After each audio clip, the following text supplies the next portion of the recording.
Glória a Deus.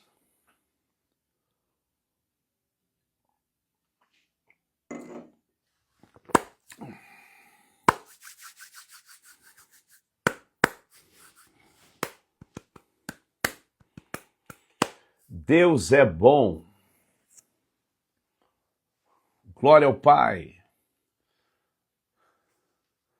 Glória ao Filho. Glória ao Espírito Santo de Deus. Boa noite, gente. Graça e paz. Vamos chegando, pessoal. Vamos chegando. É tempo de chegar. Deus é bom. O tempo todo. O tempo todo. Deus é bom. God is good. Oh, glória a Deus. Muito boa noite, shalom. Vamos chegando. Hoje é uma live imperdível. Estamos começando uma série sobre o mundo espiritual.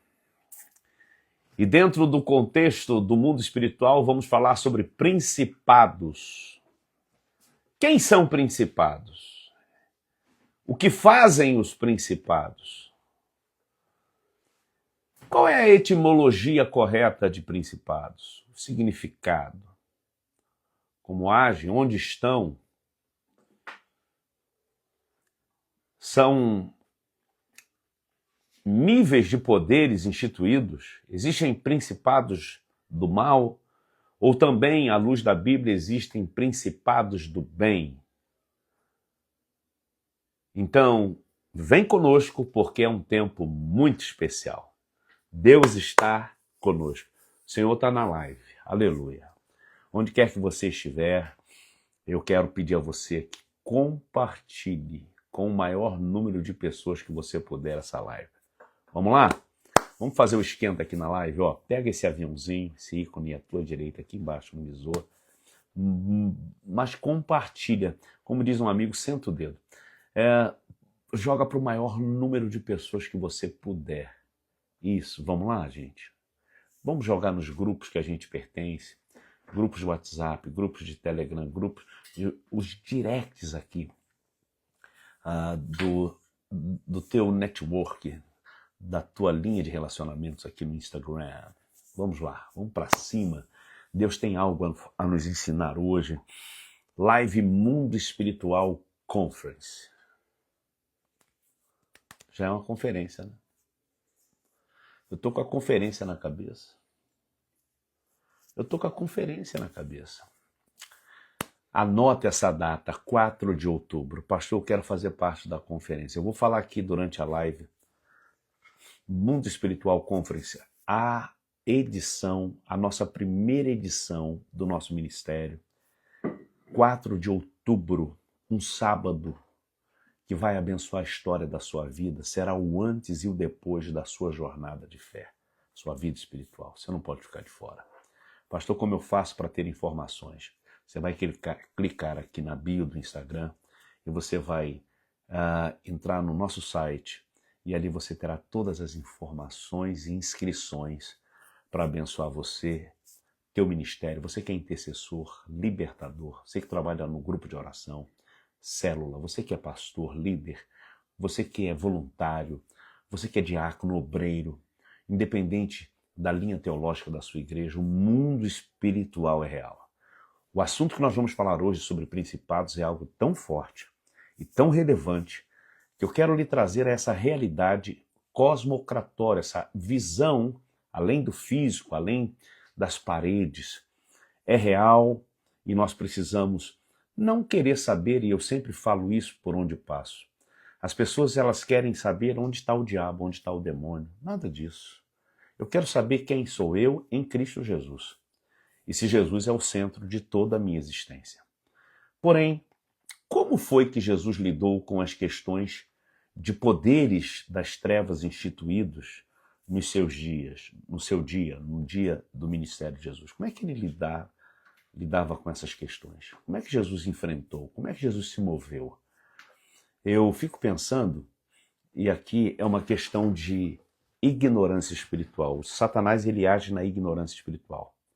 Então Satanás ele vai se alimentando ou nós vamos alimentando espíritos caídos a partir do que a gente acha que batalha espiritual é só aquele mundinho. Sai demônio, possessão, Exu daqui, Zé daqui, Maria dali, e por aí vai. É muito mais além.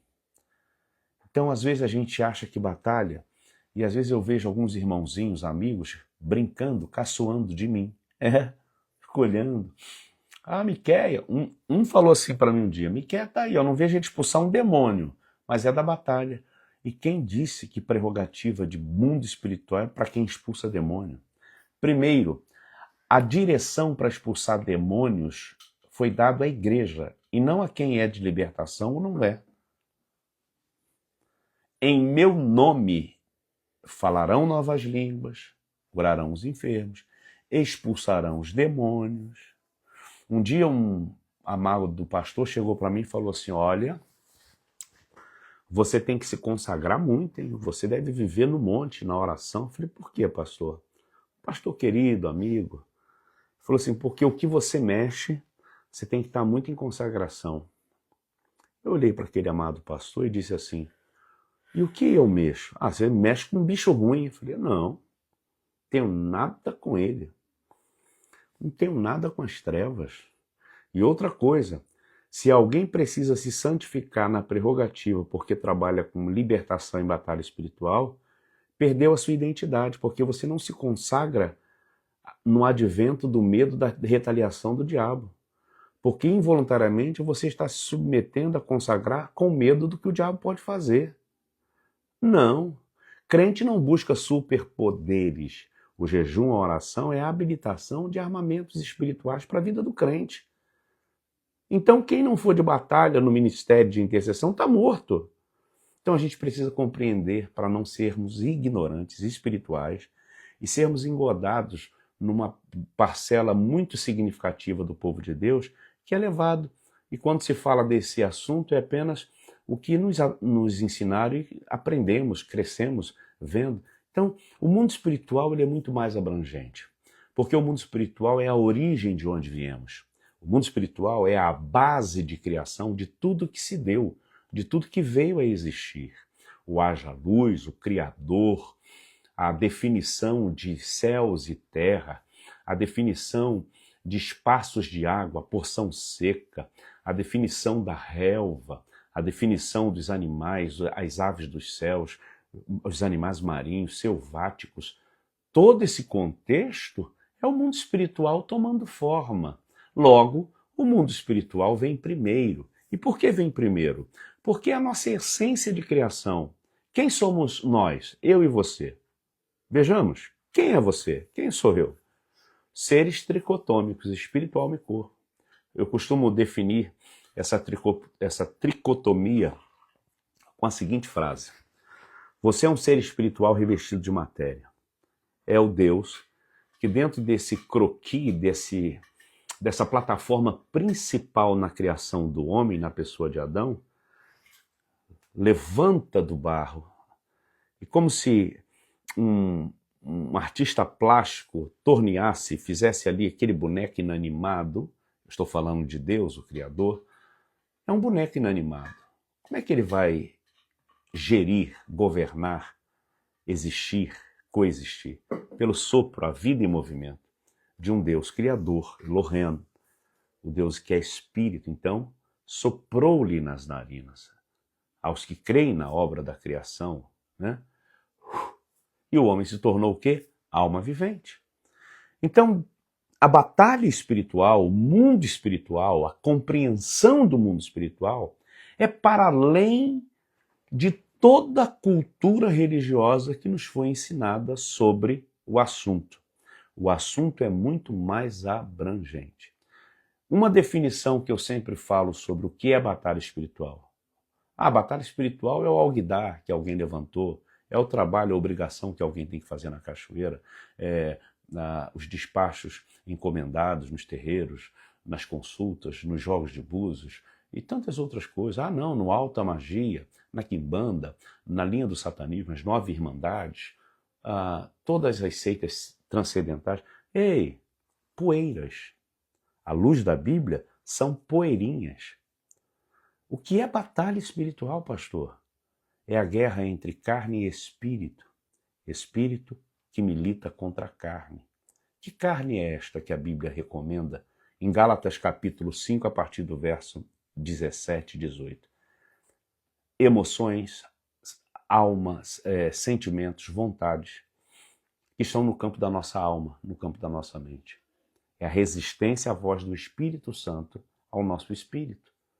O que é a obra da libertação, gente? A obra da libertação ela está ligada a 2 níveis de processo. O primeiro, e eu faço essa analogia, de uma dor de cabeça que você não sabe a origem, mas você está sentindo ali e agora as manifestações. Porque existem pessoas que não caem possessas com espíritos que se momentaneamente aprisionam a mente, o corpo da pessoa, mas existem pessoas que elas não caem, não se manifestam, mas vivem na impiedade. São piores do que aqueles que caíram, no sentido, porque a gente mensura que o endemoniado é o que está na sarjeta. Cuidado! Você pode estar do lado de alguém que a mente é malévola, é ímpia, maquina o mal, e o diabo trabalha num outro tipo de operação. Não é para cair, é para dominar o campo da mente, para manipular e controlar outras vidas, pessoas, sistemas, lugares, grupos, ministérios, empresas. Então, muito cuidado quanto a isso, porque a primeira frente da libertação é uma dor de cabeça, como eu comparei aqui. O que é alguém cair endemoniado ou possesso? É um analgésico, é o Doril, o Dorflex, toma aqui, passou a dor de cabeça. Mas se não houver um check-up oriundo para se descobrir na raiz aquela dor de cabeça, ela pode voltar de forma frequente. São os grandes cultos neopentecostais, a princípio, que trabalham essa rodoviária de possessão demoníaca. Se você for analisar, não posso aqui criar um juízo de valor, mas em sua grande maioria, e aí é minha pesquisa, e como trafego em muitos ambientes, quase são as mesmas pessoas que caem possessas. Porque se não houver o curativo na raiz, que é a palavra, o fundamento, para nada serve aquela libertação. Vai servir para exposição ao ridículo, que hoje já não cabe mais dentro da atualização de uma sociedade. Não cabe mais você expor alguém que está caindo endemoniado, ok? Ou possesso. Por isso que eu vou dar um exemplo da igreja que eu pertenço, que eu sirvo, Central do Avivamento. Os nossos encontros de libertação, tudo reservado, né?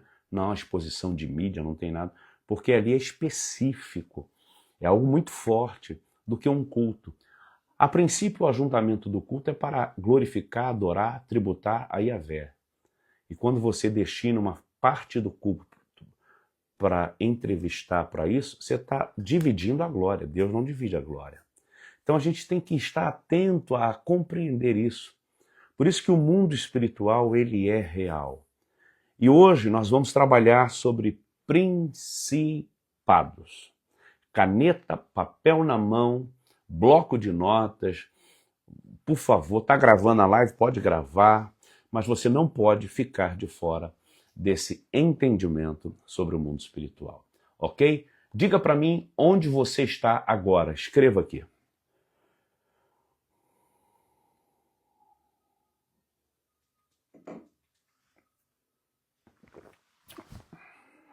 Vamos lá. Onde você está? Você mora onde? Fala para mim. Isso. Piripiri. Piauí chegando. Flórida aqui conosco. Caxias, Rio de Janeiro conosco. Búzios aqui conosco, Rio de Janeiro. Recife, Pernambuco conosco. Alagoas conosco. Londrina, Paraná. Estados Unidos conosco, Magé, Rio de Janeiro conosco, Garanhuns, Pernambuco, Rio conosco, Irajá, Rio de Janeiro conosco, Brasília conosco, Vila Velha, Espírito Santo conosco, Salvador, Bahia, Jequié, Bahia conosco, Shalom, Maria da Glória, São Paulo, capital, olha lá, Vila Velha, Espírito Santo conosco, Russas, no Ceará, conosco, São Luís do Maranhão, Nova Iguaçu, Rio de Janeiro, São Gonçalo, Rio de Janeiro, São Gonçalo presente, Deus abençoe, Recife, Pernambuco, Dourados, muitos anos que eu não vou a Dourados, glória a Deus. Mato Grosso do Sul, Deus abençoe. Nossa amiga pastora Elda, a brasileira mais gringa que eu conheço, uma grande mulher de Deus. Deus abençoe sua vida, Elda, vida do mestre pastor Euclides e toda bom pastor. Olha aqui, Saquarema com a gente, Rio de Janeiro. São Paulo, Paraisópolis, grande Paraisópolis, Deus abençoe. Macaé presente, Rio de Janeiro. Goiânia, Goiás, Deus abençoe. Vamos lá, gente, vamos compartilhando. Quem está com a gente aqui? Hoje nós vamos falar sobre a série Principados. Realengo, Rio de Janeiro, glória a Jesus. Niterói presente. Vamos lá, vamos para cima. Garanhuns, terra da minha mãe e do meu pai. É mesmo, Ivaneide? Que legal, glória a Deus. A paz, glória a Deus. São Gonçalo, olha aí. De onde você é, meu irmão? Olha aí. São Paulo, capital. Vamos chegando, vamos entrando. É isso aí. Participando. Aleluia. Glorificando, adorando. Belo Horizonte, Rio de Janeiro. New Grace, Nova Iguaçu, com a gente. Vamos para cima. Glória a Deus. Bom, antes de eu ministrar essa temática de hoje, nós vamos orar ao Senhor. Pai, eu louvo ao Senhor por esse tempo aqui na live, eu louvo ao Senhor por essa noite tão especial, eu louvo ao Senhor pela vida, eu louvo ao Senhor pela graça de poder falar, pela habilidade do Espírito Santo que fala ao meu coração, ministra à minha mente, ao meu espírito, e que eu não interfira em tudo aquilo que o Senhor tem a falar a nós. Leve as nossas mentes cativas em obediência à tua mente, Jesus. Oh Deus, eu oro em minha com a palavra de 1 Coríntios 2,16, que diz: pois quem conheceu a mente do Senhor, para que possa instruí-lo? Porém nós temos a mente de Cristo, e nós declaramos em minha com a tua palavra, nós temos a mente de Cristo. Nós nos apropriamos dessa verdade bíblica, inerrante. Nós temos a mente de Cristo. Ter a mente de Cristo é sujeitar nossa vida, nossas vontades, nossas reservas. É sujeitar ao poderio, ao governo, ao senhorio do Espírito Santo. O homem que diz que tem a mente de Cristo, a sua mente é governada pelo Deus Espírito Santo. Por isso, amigo Deus Espírito Santo, mova-se nesta live. Leva-nos à montanha mais alta do entendimento sobre o mundo espiritual. Amigo Deus Espírito Santo, confirma o que o Senhor preparou para nós no dia que se chama hoje. Cremos que o Senhor tem tirado pessoas do vale e levado ao topo da montanha. Cremos que o Senhor tem livrado homens de mar revolto, das chamas ardentes do fogo da guerra. Cremos que o Senhor tem destruído os carros dos inimigos no fogo do Senhor. O Senhor tem cortado o laço do caçador. O Senhor tem quebrado o arco. O Senhor tem cortado a lança.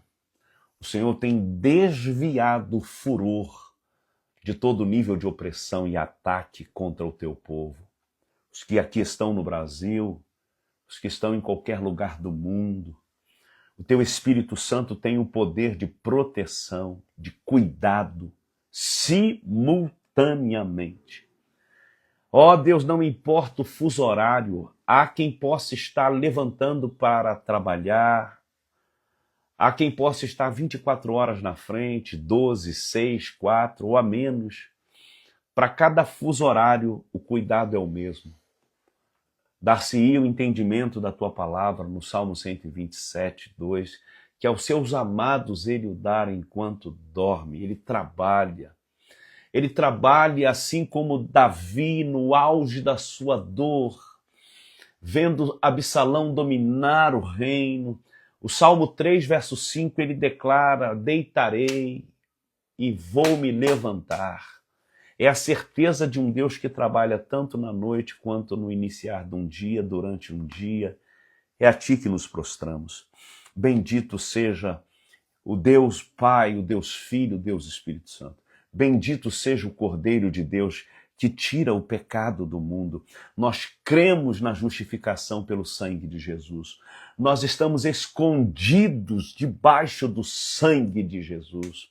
Ó Deus, não há sobre nós encantamento, e ainda que haja apontamento do inferno contra nós, o sangue de Jesus nos purifica de todo pecado. Oh, glória! Por isso, Espírito Santo, nós não abrimos espaço aqui na live para falar o que o diabo está fazendo, que o diabo se move, mas há um entendimento nas Escrituras que nós precisamos compreender à luz da Bíblia, à luz da tua palavra, porque não há como guerrear ou se posicionar sem saber o mínimo com quem estamos lutando, como age, como faz o oponente, sabendo que a vitória já nos foi dada em Cristo Jesus.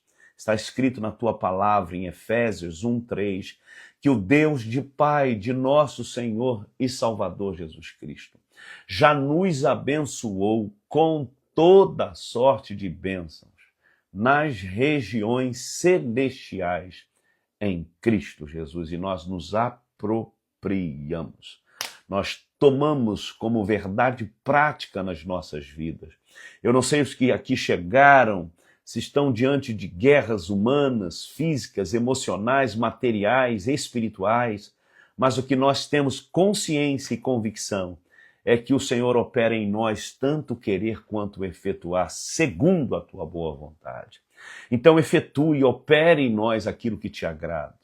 Transiciona nosso modo de pensar, transiciona nossa vida ao ambiente do mundo espiritual, porque somos seres espirituais.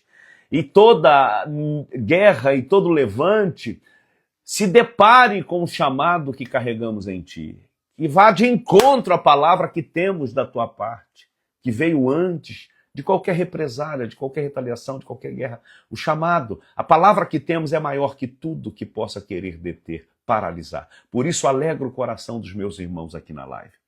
Visite o lar, aonde quer que eles estiverem agora, em qualquer parte do planeta Terra. Visite-os com o óleo da alegria que o amigo Deus Espírito Santo tem autoridade para emanar, para derramar como fruto, alegria do Espírito, paz, oh glória, amor, oh glória, para a glória e honra do teu nome. Cremos que não há espaço aqui para demônios, porque eles estão vencidos na autoridade do nome de Jesus. E tudo que recebermos como informação, como ensino, é para a edificação da nossa fé, em nome de Jesus. Amém. Glória a Deus. Caneta e papel na mão. Estamos falando a partir de hoje sobre principados, ok? A definição bíblica, né? A palavra principado vem, a definição no grego, a palavra arquê. A palavra arquê, ARC no português aqui, nosso, ó, HE, fala de princípio, base de princípio, ponto de partida. Então, quem são principados, né? A base, o início de governo, de autoridade.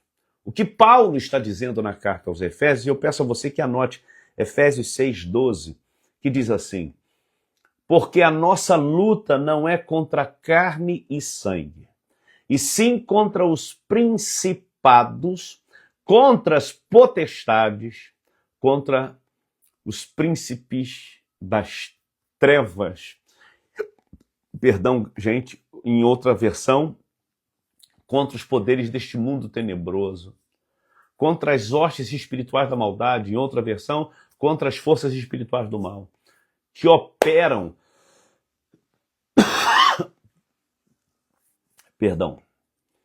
nas regiões celestiais. Então, definição bíblica e significado. Anote aí. Principado vem do grego da palavra arquê, princípio, primeiro em ordem, autoridade, o que é original, o chefe. Representam autoridades espirituais de alto escalão, que governam territórios, nações e culturas. Quem são principados na definição bíblica? A definição da etimologia no grego, arquê, que significa princípio, né, o que dá origem, que vem primeiro, representam autoridades espirituais de alto escalão que governam territórios, nações, culturas. São comandantes regionais no reino das trevas, influenciando política, religião, economia, moralidade e cultura. Quem são principados? São comandantes regionais do reino das trevas, ou do império das trevas. Do império das trevas.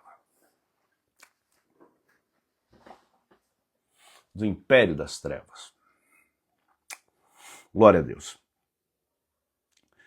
São eles que estão permeando na cultura da raça humana, pelo viés, pela porta, pelo caminho, influenciando a política, a religião, a economia, a moralidade e cultura. E quando eu falo que eles estão regendo, não posso aqui admitir que está na mão do diabo o controle da nossa prosperidade, da nossa vida comum em sociedade, da nossa vida socioeconômica e política, enquanto sociedade, enquanto povo, enquanto família. Mas como é que os principados, que são demônios de alta patente, que estão abaixo do trono caído de Satanás nos ares, ou seja, regiões celestiais é o lugar onde eles estão influenciando, qual é a base que o que é caído e seus anjos caídos trabalham? Trabalham em face, ao longo da história, de como manipular massas, povos, etnias. E qual é o caminho, desde que mundo é mundo, que o homem trabalha, ou melhor, que Satanás trabalha para desvirtuar o homem do princípio de adoração a Deus em tudo o que ele possa fazer? Vem a partir do Éden.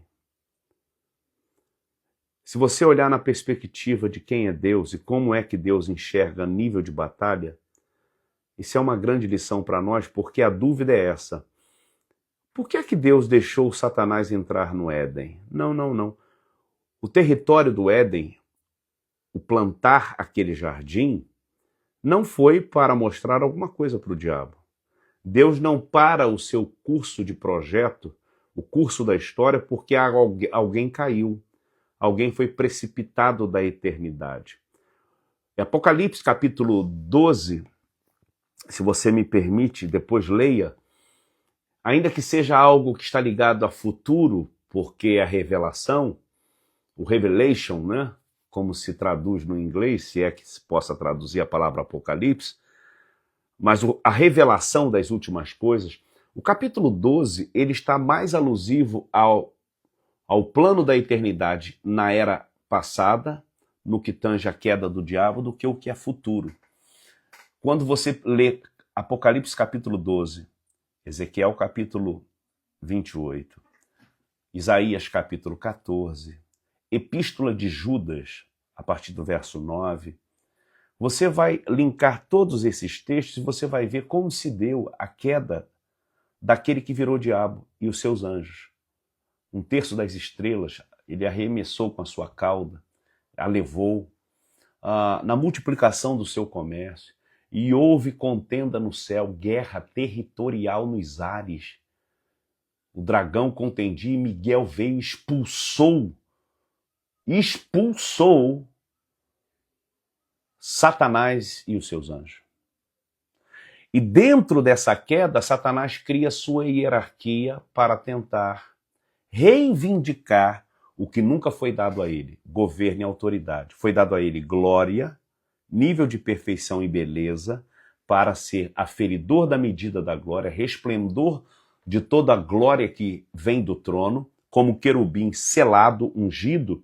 Ele tinha essa particularidade, nele se ouvia som de tambores e flautas. Então era, embora a Bíblia não diga que ele era regente do coro, que ele tinha mas nele se ouvia sons.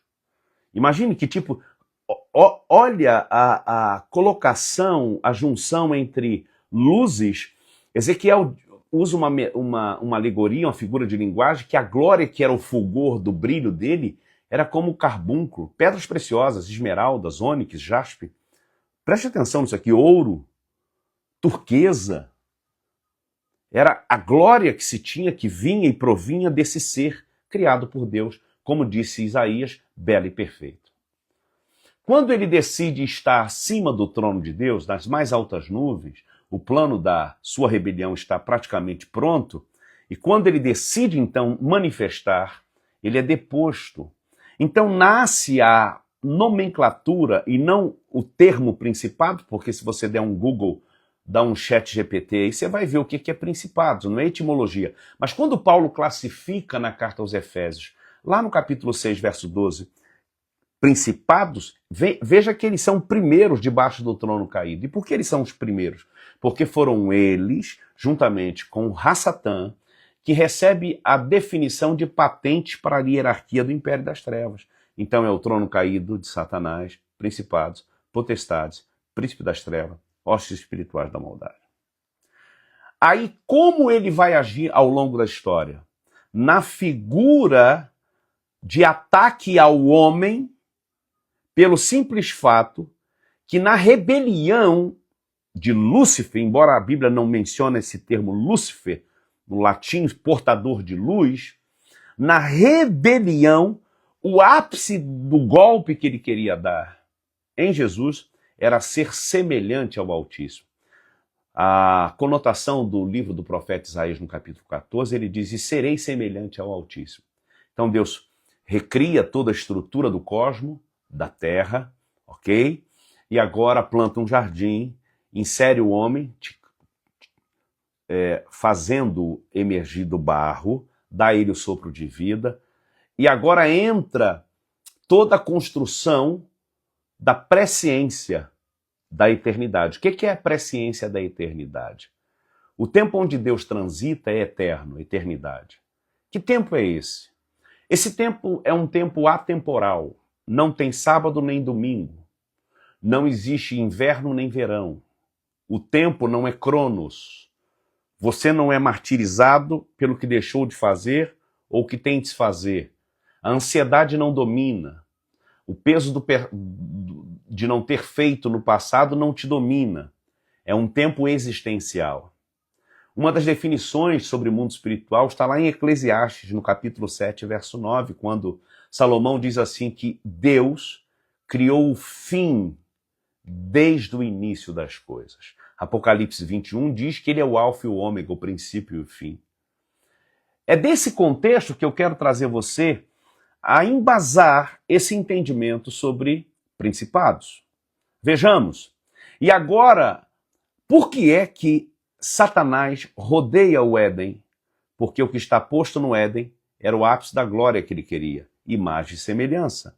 Deus pega o improvável, dá a ele vida pelo sopro, e agora ele é imagem e semelhança. E que imagem e semelhanças são essas? São características de Deus em nós. Empreender, amar, perdoar. Tudo que está ligado à superação, tudo que está ligado à fé. Foi por isso que Deus não teve problema algum em falar para o homem a primeira palavra que o homem ouviu ao receber a vida: governe.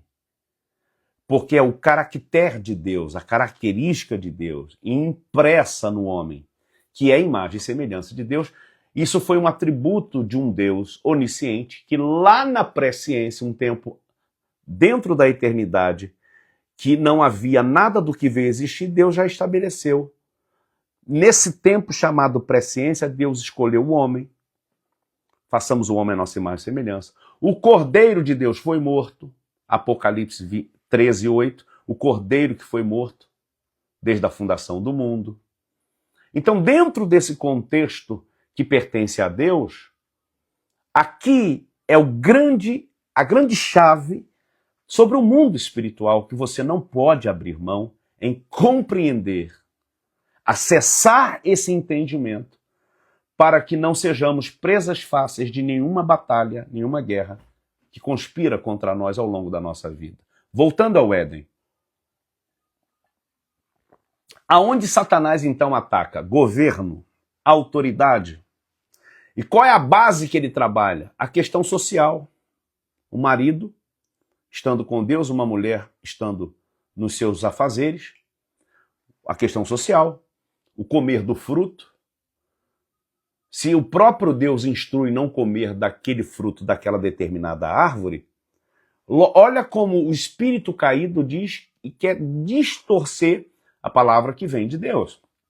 E todos conhecem isso, e eu não preciso aqui me alongar. E agora o homem é expulso, vem a sentença. E agora, dentro desse contexto de desdobramento da raça humana, Satanás então tem a legalidade de sempre trabalhar na quebra de princípio de santidade, fidelidade, honra, obediência. Quebrou portas abertas para ele infiltrar-se em áreas que comprometam a vida humana e a bênção geracional ao longo da história. Vejamos, são os principados que têm essa missão de conduzir, independente da nação, independente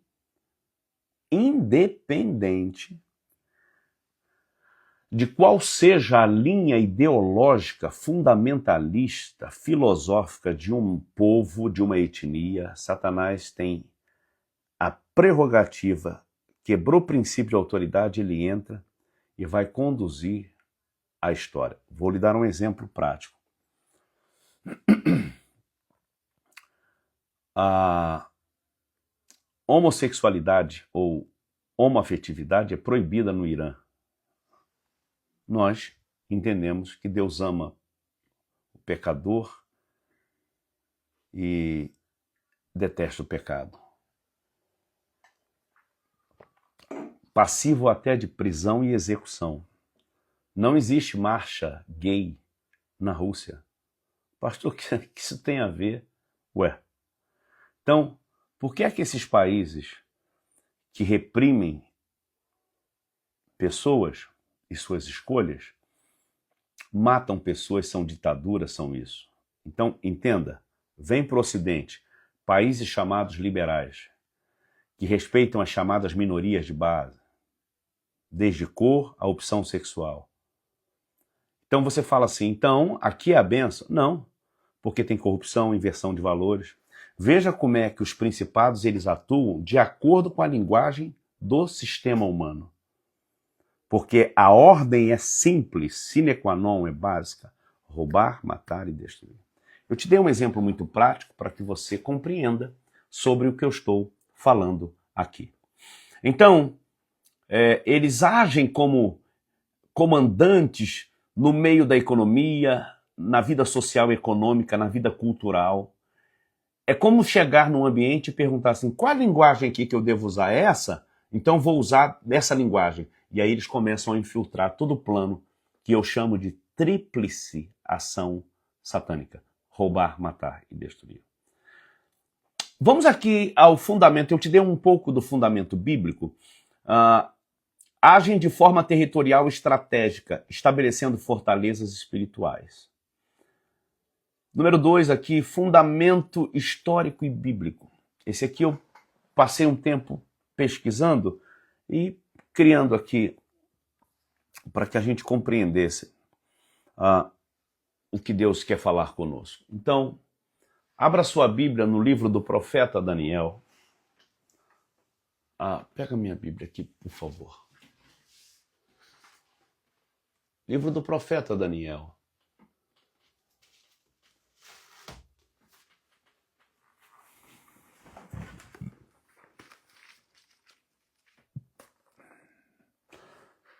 E eu quero que você leia.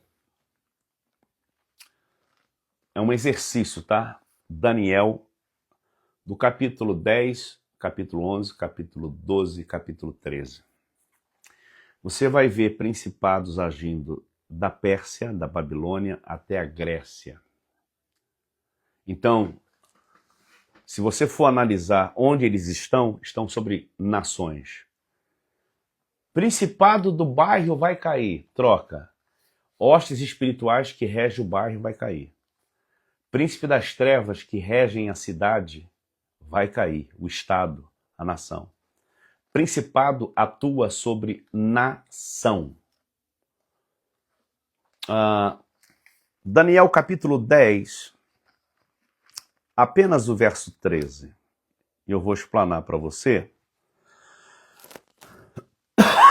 Que diz assim: mas o principado do reino da Pérsia me resistiu por 21 dias, e eis que Miguel, um dos primeiros príncipes, veio ajudar-me, e eu fiquei ali guerreando com os reis da Pérsia. Quem está falando é Gabriel, o anjo mensageiro, a Daniel, no momento da história em que a geração de Judá e Jerusalém estão cativas na Babilônia, a partir do reinado de Nabucodonosor, e vai passando todo o contexto até chegar nos dias de Ciro, que vai unir aquele império, um conjunto de reinos, se tornando o Império Medo e Persa, e há uma regência humana ali, uma regência de homens que se intitulam poderosos.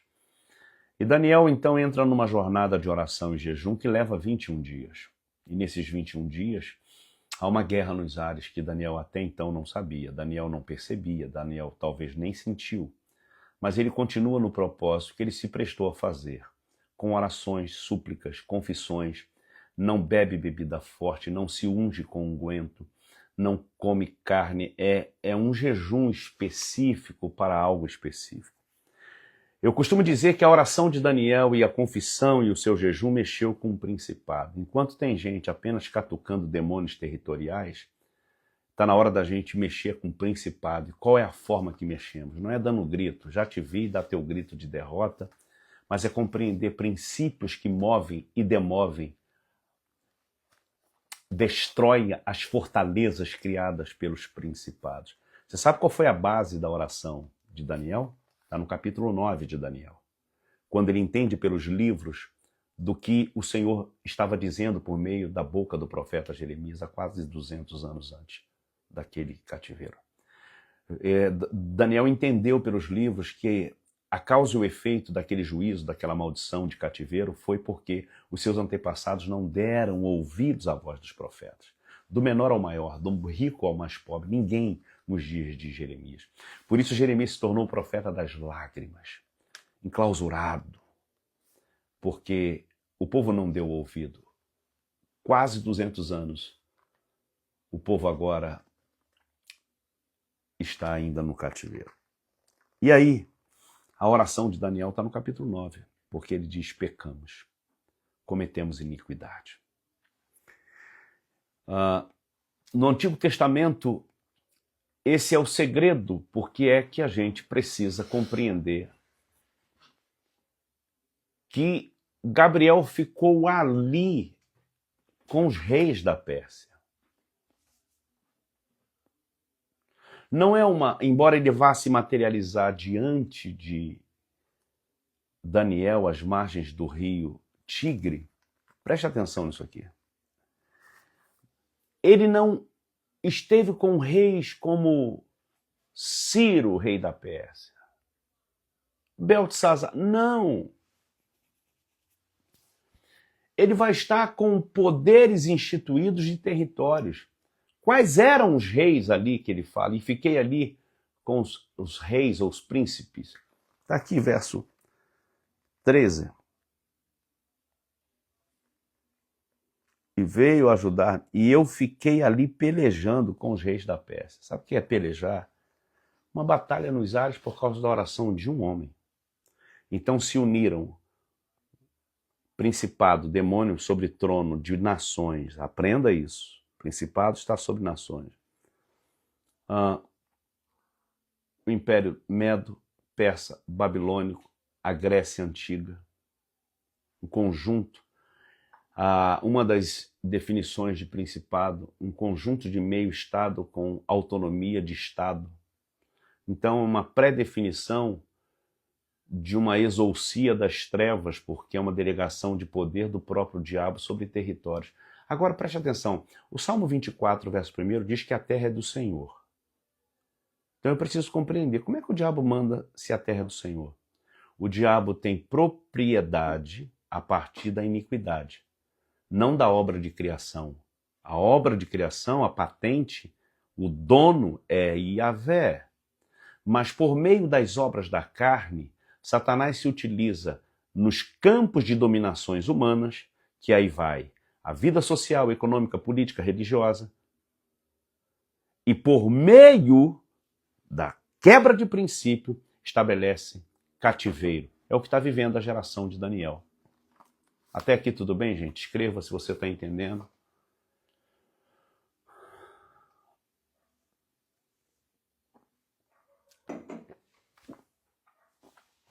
Tem alguém entendendo aqui? Para ou prossiga?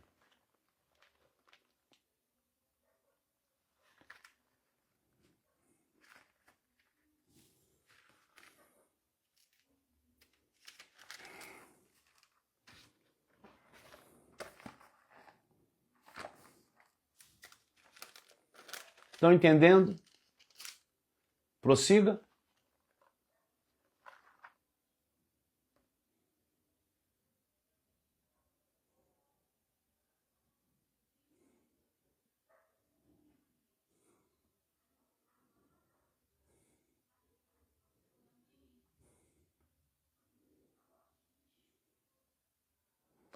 Anota essa referência, Daniel capítulo 8, versos 20 e 21. Chifres que representam reinos, que por detrás é uma influência espiritual. Contexto para a época, eu estou te mostrando, de lugares, nações, ok? Deuteronômio, capítulo 32, eu estou te mostrando a fundamentação histórica de contemplação de principados na história. Deuteronômio, capítulo 32, verso 8, olha o que diz a palavra do Senhor.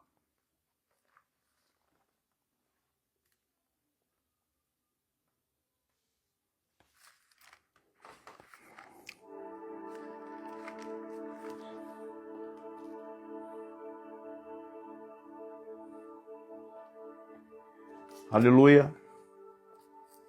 Deuteronômio capítulo 32, verso 8.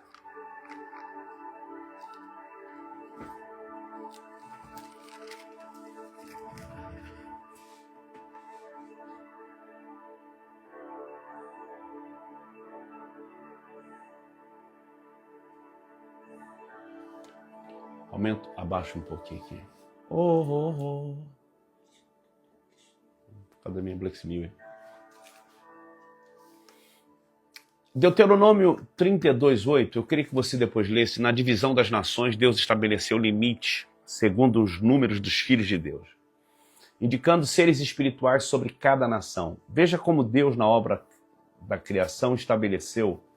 E aí, dentro da cultura do judaísmo, eles evocam muito isso, e eu não quero aqui entrar no mérito, porque isso é linha interpretativa e não absoluta, mas dentro desse contexto, eu queria que você lesse depois todo o capítulo 32, para você compreender. Sublinhe o verso 8, né? Quando o Altíssimo distribuía as heranças às nações, quando dividia os filhos de Adão uns dos outros, pôs os termos dos povos conforme o número dos filhos de Israel. A porção do Senhor dado. E aí você vai ver alguns rabinos trazendo na Bereshi, lá no início, no Bereshi, no início, que esse texto, e aí é uma linha interpretativa, só estou dando essa informação, fala também das heranças dadas a portais eternos, né? Uma meio que viagem, né? É uma construção, porque a Bíblia não está aqui para dar conotação a demônios caídos, para a gente impressionar. É uma luz que eu estou te dando para que você possa pesquisar dentro desse contexto. Eu falei aqui sobre Ezequiel, capítulo 28, né? Ezequiel 28 é um dos textos, 2, que fala da queda de Lúcifer. Mas Deus nunca Deus nunca perdeu tempo em falar da queda do diabo. Você consegue entender isso? como tem crente evocando e tudo é diabo. Eu conheço gente que fala, o diabo me odeia, eu fico olhando.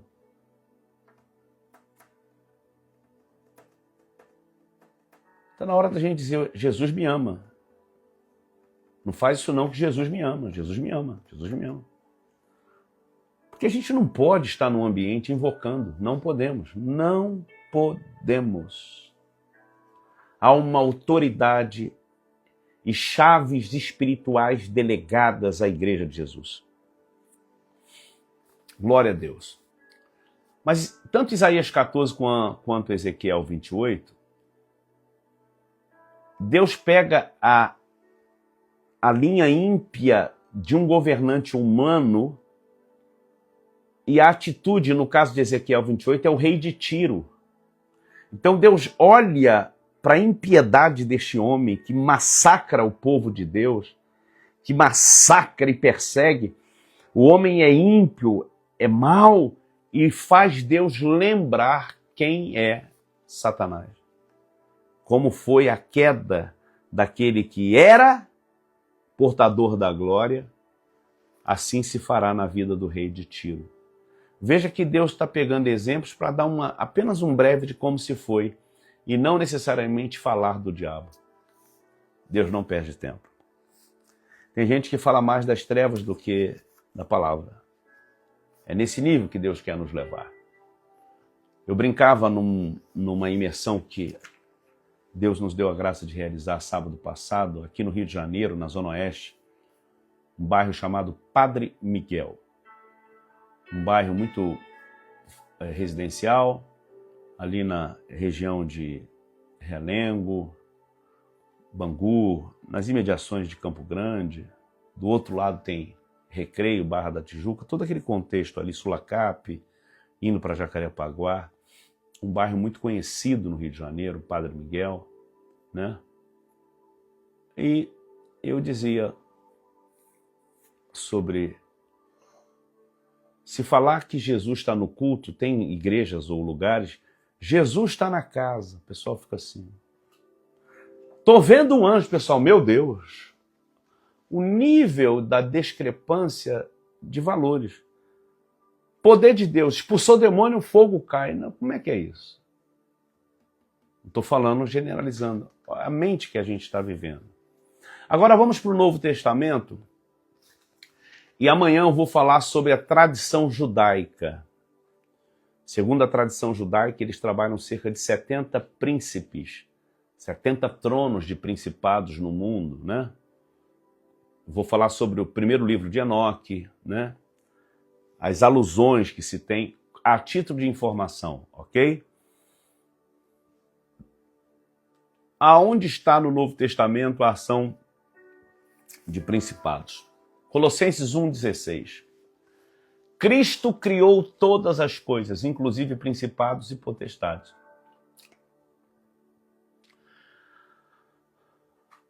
Quando Cristo cria principados e potestades, não necessariamente criou para serem trevas.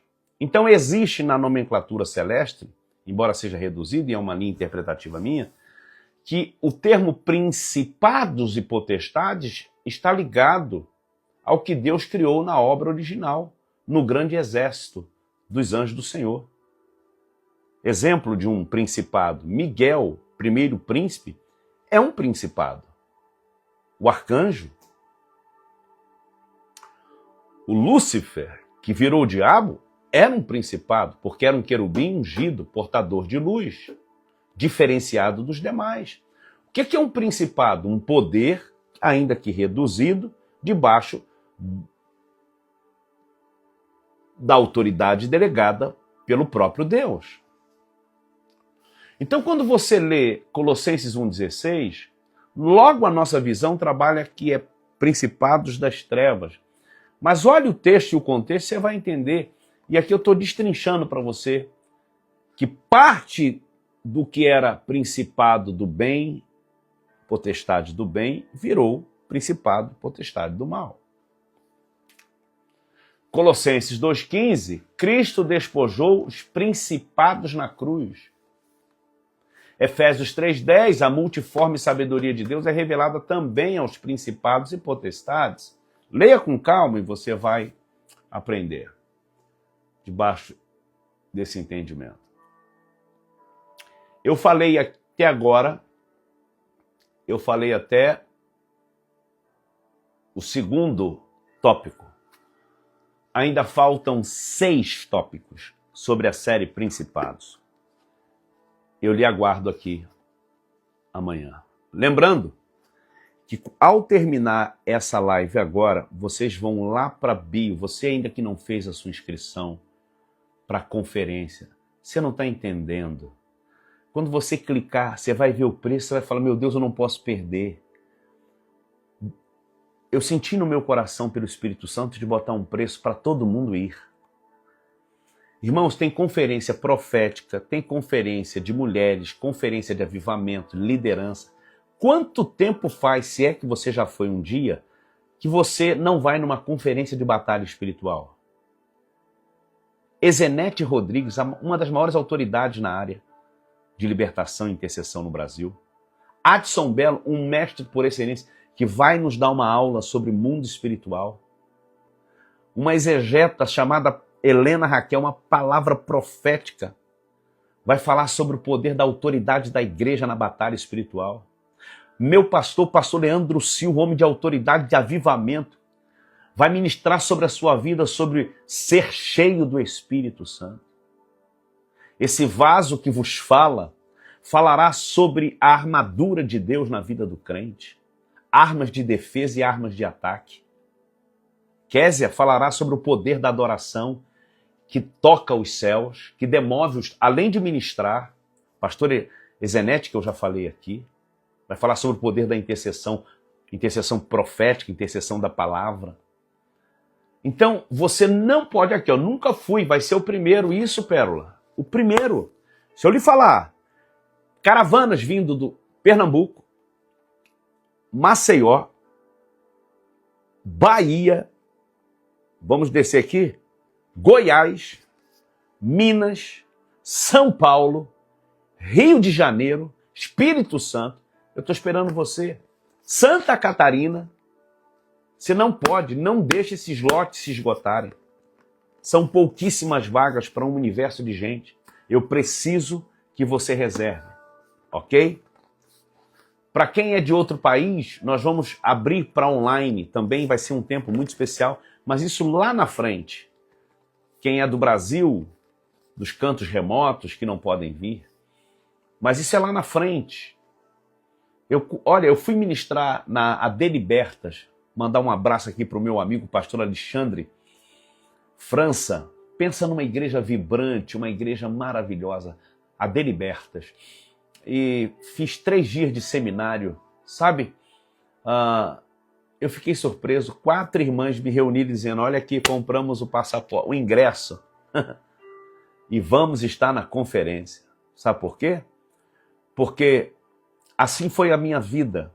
Eu não medi esforço, eu não medi vida financeira, limites, nunca foi fácil, mas eu já me desloquei a lugares remotos, os grandes centros e lugares remotos do Brasil e para além do Brasil, para fora do Brasil, para te entregar o que hoje Deus me deu autoridade nessa área, mas não foi de graça, eu tive que investir. Faça isso. Você pastor, intercessor, eu tenho gente dos Estados Unidos que vão vir para essa conferência, que podem sair do país, vão estar conosco.